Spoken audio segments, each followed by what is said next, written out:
கர்த்தருடைய பரிசுத்த நாமம் மகிமைப்படுவதாக. இன்றைக்கான தியானத்தின் தலைப்பு இயேசு கிறிஸ்துவின் மூலம் ஜெயம். வெளிப்படுத்தல் 12:10. அப்பொழுது வானத்திலே ஒரு பெரிய சத்தம் உண்டாகி, இப்பொழுது ரட்சிப்பும் வல்லமையும் நமது தேவனுடைய ராஜ்யமும் அவருடைய கிறிஸ்துவின் அதிகாரமும் உண்டாயிருக்கிறது. இரவும் பகலும் நம்முடைய தேவனுக்கு முன்பாக நம்முடைய சகோதரர் மேல் குற்றம் சுமத்தும் பொருட்டு அவர்கள் மேல் குற்றம் சாட்டுகிறவன் தாழே தள்ளப்பட்டு போனான் என்று எழுதப்பட்டுள்ளது. யோவான் கண்ட தரிசனத்தில் உலகம் அனைத்தையும் மோசம் போக்குகின்ற பிசாசின் கூட்டத்தோடு பரலோக தூதர் கூட்டம் செய்த யுத்தத்தில் பரலோக சேனை ஜெயம் பெற்றது. இந்த யுத்தம் எவ்வளவு காலம், நேரம், நாட்கள், மாதங்கள் நீடித்தது என்பது எழுதப்படவில்லை. ஆனால் தோற்று போன பிசாசும் அவன் சேனையும் வானத்திலிருந்து தள்ளப்பட்டார்கள் என்று வாசிக்கிறோம். லூக்கா 10:18 இயேசு கிறிஸ்து நமக்கு கொடுக்கிறதான வார்த்தை, சாத்தான் மின்னலை போல வானத்திலிருந்து விழுகிறதை கண்டேன் என்பதே. நாம் மழை நேரங்களில் காணும் மின்னலின் வேகம் என்ன என்று பார்ப்போமானால், அது ஒரு வினாடிக்கு 320 மில்லியன் அடி. இத்தனை வேகத்தில் ஒரு திசையிலிருந்து இன்னொரு திசைக்கு மின்னல் கடந்து செல்கிறது. இதுவே கர்த்தர் இந்த நாளில் நமக்கு கொடுக்கிறதான வாக்குத்தத்தம். சத்ருவாகிய பிசாசானவன் நம் வாழ்க்கையில் எத்தனை காலங்கள் போராடி கொண்டிருந்தாலும் அவன் அதிவேகமாக கர்த்தர் நியமித்த அவருடைய வேதத்தில் தள்ளப்பட்டு போனான். மின்னல் எவ்வளவு வேகமாக அடித்து கடந்து செல்லுமோ அதே போல் அவன் அதிவேகமாக நம் வாழ்க்கையை விற்று தள்ளப்பட்டு போனான். அல்லேலூயா. வெளிப்படுத்தல் 12:10 யோவான் தன் காதுகளினால் ஒரு பெரிய சத்தத்தை கேட்டார். இப்பொழுது ரட்சிப்பும் வல்லமையும் நமது தேவனுடைய ராஜ்யமும் அவருடைய கிறிஸ்துவின் அதிகாரமும் உண்டாயிருக்கிறது. இரவும் பகலும் நம்முடைய தேவனுக்கு முன்பாக நம்முடைய சகோதரன் மேல் குற்றம் சுமத்தும் பொருட்டு அவர்கள் மேல் குற்றம் சாட்டுகிறவன் தாழே தள்ளப்பட்டு போனான் என்பதே அந்த சத்தம்.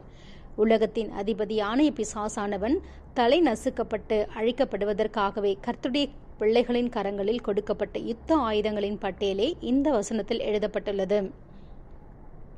முதலாவது ஆயுதம் இயேசு கிறிஸ்துவினால் உண்டான ரட்சிப்பு. பிதாவாகிய தேவன் அவருடைய குமாரனாகிய இயேசு கிறிஸ்துவை இந்த உலகத்தின் அனுப்பியதின் நோக்கம் யோவான் 3:17 படியாக உலகத்தை ஆக்கினைக்குள்ளாக தீர்க்கும்படி தேவன் தம்முடைய குமாரனை உலகத்தில் அனுப்பாமல் அவராலே உலகம் ரட்சிக்கப்படுவதற்காகவே அவரை அனுப்பினார். எனவே இயேசு கிறிஸ்துவே கர்த்தர் என்று யாரெல்லாம் அறிக்கை செய்து அவரை தங்கள் வாழ்க்கையில் ஏற்றுக்கொள்ளுகிறார்களோ அவர்கள் ரட்சிக்கப்படுகிறார்கள். ரட்சிப்பு என்பது கிறிஸ்துவுக்குள் புதிதாக பிறக்கும் மறுபிறப்பின் அனுபவம். பிசாசின் தந்திரங்களிலிருந்து விடுவிக்கப்படுவதற்கு ரட்சிப்பு மிகவும் ஒரு முக்கியமான ஆயுதம். உண்மையான ரட்சிப்பை பெற்றுக்கொண்ட ஒவ்வொருவரையும் பிசாசானவன் நெருங்கவே முடியாது. அவன் அவர்களை பார்த்து நடுங்குகிறான். பிசாசின் திட்டங்கள் அவர்களிடம் பலிப்பதில்லை. இரண்டாவது சொல்லப்பட்ட யுத்த ஆயுதம் வல்லமை.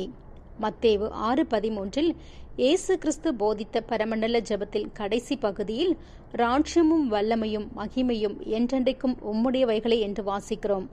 மகத்துவமும் வல்லமையும் என்றென்றும் கர்த்தருக்குரியது. லூக்கா 4:36 ஜனங்கள் இயேசுவின் வார்த்தைகளை குறித்து ஆச்சரியப்பட்டு, இது என்ன வார்த்தையோ, அதிகாரத்தோடும் வல்லமையோடும் அசுத்த ஆவிகளுக்கு கட்டளையிடுகிறார், அவைகள் புறப்பட்டு போகிறதே என்று ஒருவரோடு ஒருவர் பேசிக்கொண்டார்கள். எனவே 2 கொரிந்தியர் 4:7 படி இயேசு கிறிஸ்துவை தரித்துக் கொள்பவர்கள் மண் பாண்டங்களை போன்ற நம் சரீரங்களில் அவருடைய வல்லமையை தரித்து கொண்டிருக்கிறோம். வல்லமையுள்ள அவருடைய வார்த்தைகள் நம்மில் இருக்கும்போது, அவர் நமக்கு கொடுத்து சென்ற பரிசுத்த ஆவியானவரை நாம் பெற்றிருக்கும் போது அவருடைய வல்லமையை நாம் தரித்து கொள்ள முடியும். 2 கொரிந்தியர் 3:17 படி கர்த்தரே ஆவியானவர். கர்த்தருடைய ஆவி எங்கே இருக்கிறதோ அங்கே விடுதலை உண்டு. பரிசுத்த ஆவியானவர் மூலம் நம் உள்ளான மனிதன் இயேசு கிறிஸ்துவின் வல்லமையினால் நிரப்பப்பட்டு பிசாசை மேற்கொள்ளும் வல்லமை உடையதாக மாறுகிறான். இந்த அவருடைய வல்லமை நமக்குள் கிரியை செய்யும் போது பிசாசானவன் நம்மை நெருங்கி ஜெயிக்க முடியாது. அடுத்ததாக தேவனுடைய ராஜ்யம். நம்முடைய கர்த்தர் ராஜாதி ராஜா, கர்த்தாதி கர்த்தர் என்று வெளிப்படுத்தல் 19:16 எழுதப்பட்டுள்ளது. அவர் ராஜாவானால் ஆளுகை செய்வதற்கென்று அவருக்கு ஒரு ராஜ்யம் இருக்க வேண்டும். இதுவே தேவனுடைய ராஜ்யம். தேவனுடைய ராஜ்யத்தை குறித்து இயேசு கிறிஸ்து தாம் வாழ்ந்த உலகத்தில் பிரசங்கித்தார். அதில் ஒரு வார்த்தை லூக்கா 17:21 எழுதப்பட்டுள்ளது. இதோ தேவனுடைய ராஜ்யம் உங்களுக்குள் இருக்கிறதே. தேவனுடைய ராஜ்யம் நமக்குள்ளே இருக்கும்போது அது மறைந்திருக்க முடியாது. நம்மை காண்கிறவர்கள் நம் மூலம் நம்மையும் தேவனுடைய ராஜ்யத்தை காண முடியும். தேவனுடைய ராஜ்யம் பிசாசின் ராஜ்யத்திற்கு எதிர்மறையானது. அது அநீதி இல்லாதது. அவருடைய குணங்களால் அலங்கரிக்கப்பட்டது. சத்ருவாகிய பிசாசு தேவனுடைய ராஜ்யத்துக்குள் வருவதற்கு அனுமதியே கிடையாது. தேவனுடைய ராஜ்யத்தை நாம் நம் வாழ்க்கையில் பிரதிபலிக்கும் போது பிசாசு நம் வாழ்க்கையில் தோற்று போவான்.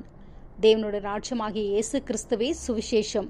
இந்த சுவிசேஷத்தை எத்தனை பேருக்கு நாம் அறிவிக்கிறோமோ, எத்தனை பேரை பாவ மன்னிப்புக்கும் ரட்சிப்புக்கும் வழி நடத்துகிறோமோ, அத்தனை முறை நாம் சுவிசேஷமாகிய ஆயுதத்தை தரித்து கொண்டு சத்ருவாகிய பிசாசை நசுக்கி ஜெயம் எடுத்துக்கொண்டே இருக்கிறோம்.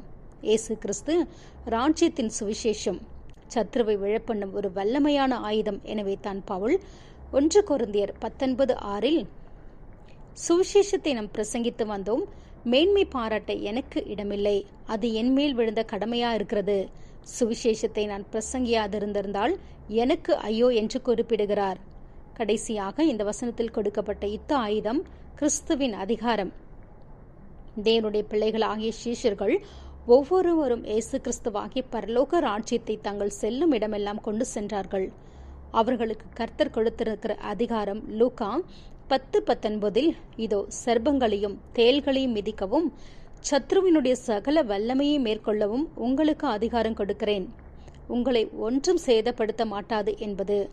இது அவர்களுக்கு கொடுக்கப்பட்ட சுவிசேஷத்தின் அபிஷேகமாக 1 கொரிந்தியர் 12:7-12 வரை உள்ள வசனங்களில் அவனவன் பிரயோஜனத்திற்கு என்று பகிர்ந்து கொடுக்கப்பட்ட விசேஷித்த கிருபையின் வரமாக இருக்கிறது. அவரவர் தங்களுக்கு கொடுக்கப்பட்ட விசேஷித்த கிருபை வரங்களை கர்த்தருக்காக, அவருடைய வேலைக்காக, ராஜ்யத்தின் பணிக்காக செயல்படுத்த சத்ருவின் வல்லமைகளை நம் காலின் கீழாக மிதிக்கப்பட்டு நசுக்கப்படுகிறது. சத்ருவை சிலுவையில் இயேசு மிதித்து ஜெயித்தது போல சத்ருவாகிய பிசாசின் வல்லமைகளை மிதிக்கவும் மேற்கொள்ளவும் நமக்கு கர்த்தர் அதிகாரம் கொடுத்திருக்கிறார். இந்த நாளிலும் நம்முடைய வாழ்க்கை எப்படி இருக்கிறது என்பதை சிந்தித்து பார்ப்போம். வெளிப்படுத்தல் 12:10 சொல்லப்பட்ட இந்த 4 ஆயுதங்களையும் உடையவர்களாக இருந்து இயேசு கிறிஸ்துவை தரித்து கொண்டு விடுதலை நாயகன் இயேசு கிறிஸ்துவின் மூலமாக வெற்றியை நாம் சுதந்திரித்துக் கொள்ளுவோம். சாத்தான் மின்னலை போல அதிவேகமாக விழுந்து தோற்று போனான். ஆமேன். ஜெபிப்போம். வானத்திலும் பூமியிலும் சகல அதிகாரத்தையும் உடையங்கள் அன்பின் தேவனே, நாங்கள் உம்முடைய வல்லமையும் ரட்சிப்பையும் தரித்து கொண்டு உலகத்தின் கடைசி பரியந்தம் உமக்கு சாட்சிகளாக வாழ எங்களுக்கு உதவி செய்யும். சிலுவையில் ஜெயமெடுத்த இயேசு கிறிஸ்துவை நீர் ஜெயித்தது போல நாங்களும் சத்ருவை மிதித்து ஜெயிக்க உம் வல்லமையும் கிருபையும் தாரும். இயேசுவின் நாமத்தில் ஜெபிக்கிறோம் நல்ல பிதாவே. ஆமேன், ஆமேன்.